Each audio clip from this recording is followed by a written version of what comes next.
Oke, shalom. Shalom. Shalom alaikum Beshem Yahshua HaMashiach. Damai sejahtera bagi kita dalam nama Tuhan Yesus Kristus. Ya, menyatakan kasih dalam tindakan, saya singkat aja ya, daripada kata-katanya banyak, cuma jadi 3 kata. Menyatakan kasih dalam tindakan 4 ya, jadi 3. Kasih itu kiprah ya. Kalau namanya mengasihi itu ya berkiprah ya. Lama dulu waktu itu ada seorang rekan yang sudah menikah sekian saat, sekian lama. Dia ini suka sekali ngelirik tetangganya yang cantik. Jadi karena suka ngelirik tetangganya yang cantik, lalu ada teman juga negor, kok kamu sekarang jadi lain ya? Dulu kan mesra banget dulu sama istrimu, apalagi waktu pacaran, waduh lengket kayak perangko aja ya, dilepas ndak mau. Tapi sekarang sudah sekian lama, sudah punya anak, kok malah lirik-lirik tetangga ya. Kenapa? Ya tetanggaku cantik sih. Lah istrimu kan juga cantik. Iya, istriku dulu cantik, sekarang ya cantik, tapi sekarang berubah. Apa? Dia pelihara lemak, dan lemaknya ditempel di mana-mana, di leher ditempel, di perut ditempel, di tangan sini ditempel ya. Jadi agak kurang beraturan gitu lah ya. Kalau dulu aturannya bagus kayak gitar Spanyol, sekarang kayak kajon gitu ya, kotak gitu ya. Walaupun wajahnya masih tetap cantik gitu ya. Nah, ini satu tanda tanya, masalahnya adalah kenapa kok bisa begitu ya? Apakah ini faktor ketidaksetiaan? Kalau namanya kasih itu kan mestinya buntutnya setia, betul ya?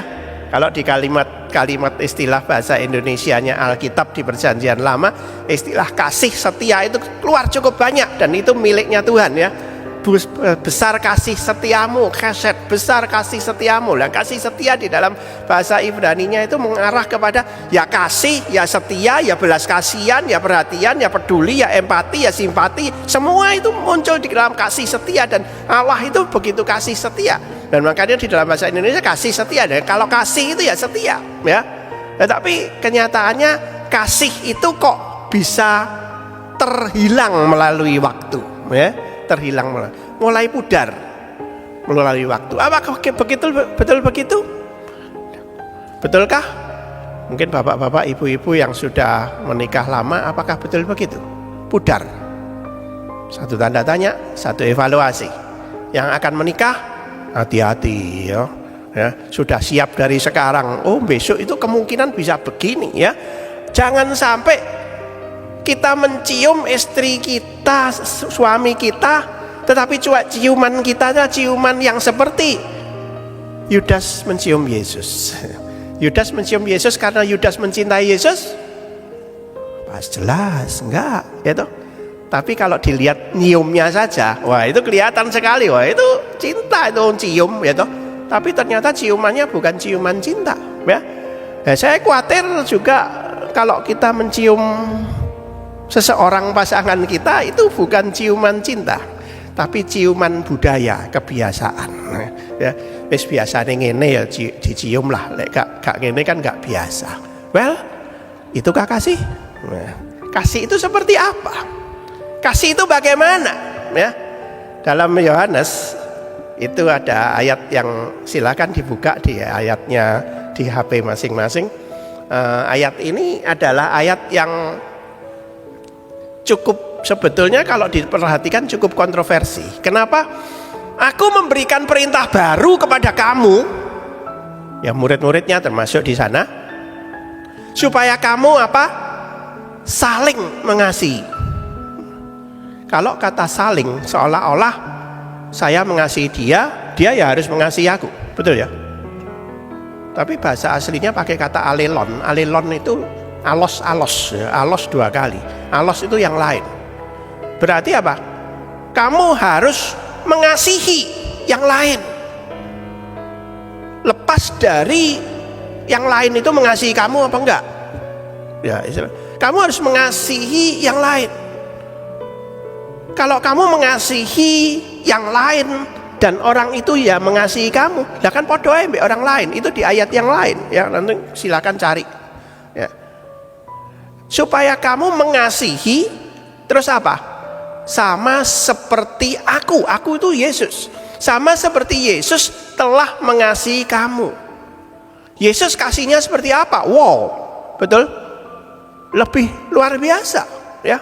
Yesus mengasihi bukan cuma untuk murid-muridnya, tapi untuk semua. Tetapi pamernya untuk murid-murid semua. Murid-murid tahu semua bagaimana Yesus itu mengasihi. Dengan demikian kamu akan tahu bahwa kamu adalah murid-muridku jikalau kamu mengasihi yang lain. Maka kita pikirkan ini ya. Seringkali kasih itu disalahpahami, betul ya? Orang mikir kasih itu simpel banget. Banyak orang mau dikasihi tapi tidak mau mengasihi. Jadi kalau orang mengasihi saya, wah ini hebat ya. Tapi kamu kok gak mengasihi dia? Nanti dulu ya. Rasa-rasanya aku yang mengasihi, betul ya? Jadi kayaknya ya. Kemudian kasih itu suka memberi. Kalau dia memberi saya, wah dia kasih. Tapi kalau dia tidak memberi kepada saya, wah dia tidak punya kasih itu. Ya. Simpel banget, seringkali orang berpikir, oh kasih itu seperti itu, kasih itu cinta, peduli. Wah kalau lupakan ulang tahun aja, wah berarti itu tidak kasih itu, ya. Lupa, ya. Kasih itu pengorbanan, ya dia harus berkorban untuk saya. Tapi kalau saya harus berkorban untuk dia, nanti dulu. Dia berkorban untuk saya, ya dia mengasihi saya memang. Tapi lanjutnya enggak. Betul ya? Banyak orang yang simpel begitu pikirnya. Dan kemudian langsung gampang untuk menjudge orang, menghakimi orang. Dia itu orangnya enggak punya kasih. Apalagi kalau sudah nyandak sih ke arah penatua, apalagi hamba Tuhan. Hamba Tuhan itu enggak punya kasih. Gara-gara apa? Ya gara-gara kurang memberinya, enggak memberi gitu. Orang lain kasih angpau, dia enggak ngasih angpau, wah enggak punya kasih.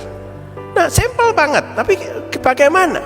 Yesus itu sudah memamerkan, sudah mempublikasikan, sudah mendemonstrasikan kasihnya untuk semua orang, tapi di depan murid-murid kasih yang seperti apa? Kasih yang melampaui batas ras, status politik, sosial, gender, usia, semuanya ditunjukkan oleh Yesus melalui perempuan Samaria. Samaria itu musuhnya Yahudi ya. Kasih yang punya kuasa ilahi, yang melakukan mujizat, yang melampaui akal, ditunjukkan, dipamerkan untuk murid-murid. Kasih yang mementingkan pribadi, bukan mementingkan peraturan legalistik daripada Torah orang Farisi, dipamerkan di sana. Cukup aneh memang, karena orang Farisi itu protes, tidak suka kepada Yesus karena Yesus menyembuhkan seseorang. Padahal kalau sekarang orang sembuh ya puji Tuhan, betul ya. Orang rohaniawan lihat jemaat atau lihat orangnya sembuh, oh puji Tuhan. Tapi ini aneh. Dan itulah yang disampaikan oleh Yesus. Lain. Aku lain dengan rohaniawan itu. Aku mengasihi dan tidak memikirkan peraturan-peraturan tentang penting. Kasih ini dan sungguh-sungguh membawa kebaikan. Kasihnya sanggup memberikan kecukupan di dalam kebutuhan. Betul ya? Kasihnya itu adil, bisa mengampuni. Tetapi perintahnya apa? Jangan berbuat dosa lagi. Langganan berbuat dosa itu namanya bukan bertobat. Betul ya? Kalau bertobat itu ya berhenti. Pak kapok berhenti. Banyak zaman sekarang kan kapok lombok ya. Kapok berhenti, tapi mari gitu berbuat lagi ya. Ya biasanya perempuan-perempuan kalau sudah punya anak kan, aduh loro sakit apa operasi wis gak mau punya anak maneh. Tahun depan sudah hamil ya. Oh doa itu kapok lombok ya, kapok lombok. Nah kalau perbuatan itu ya jangan kapok lombok ya. Ya kapok. Kalau enggak berulang itu namanya bukan bertobat. Apa? Kasihnya menunjukkan kuasanya yang hidup di atas akal, hidup kekal juga untuk murid-murid supaya lihat ini loh, lihatan ini. Selama 3 tahun aku ada kamu, ini lihatan. Ya. Tuhan Yesus juga memberitahukan kematiannya, itu kasihnya memberikan pengorbanan. Berkorban untuk semua. kasihnya juga melayani di sana. Pemberian hidup yang kekal nantinya pada saat Paskah, nanti tanggal 20 ngomong soal Paskah, mendemonstrasikan ini loh hidup kekal. Murid-muridnya dikasih itu. Nah, setelah murid-muridnya tahu itu, baru Yesus ngomong itu tadi. Ngomong apa? Ini tadi, aku memerintahkan perintah baru kepada kamu, supaya kamu mengasihi, sama seperti aku telah mengasihi kamu. Ada perintahnya. Jadi Yesus memerintah bukan asal-asal kosong-kosongan, tidak ada apa-apa, wes langsung perintah baru. Perintah baru, aku mengasihi kamu, ya, kamu harus mengasihi seperti aku telah mengasihi kamu. Apa buktinya aku mengasihi kamu? Nah, Tuhan Yesus sudah mempublikasikan, mendemonstrasikan kasihnya kepada murid-muridnya seperti itu. Nah, itu yang perlu dilihat. Loh, oh iya ya, seperti itu. Kalau gitu aku sebagai muridnya ya harus mengasihi seperti Yesus mengasihi. Karena itu mari kita pikir.